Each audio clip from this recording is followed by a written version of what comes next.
আসসালামু আলাইকুম।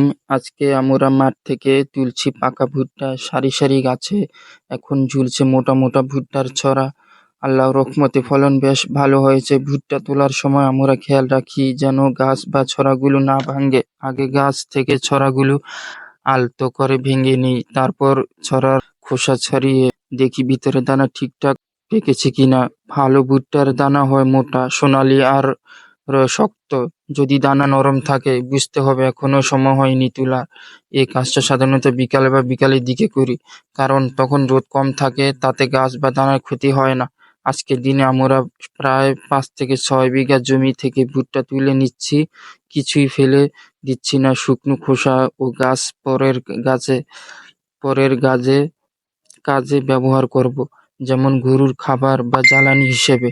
এই ছিল আমার আজকের মাঠের কাজ। আশা করছি ভিডিও দেখে আপনাদের ভালো লাগবে। আপনাদের সাথে থাকার জন্য ধন্যবাদ। পরবর্তী পর্বে আবার দেখা হবে নতুন কোনো কৃষি কাজ নিয়ে।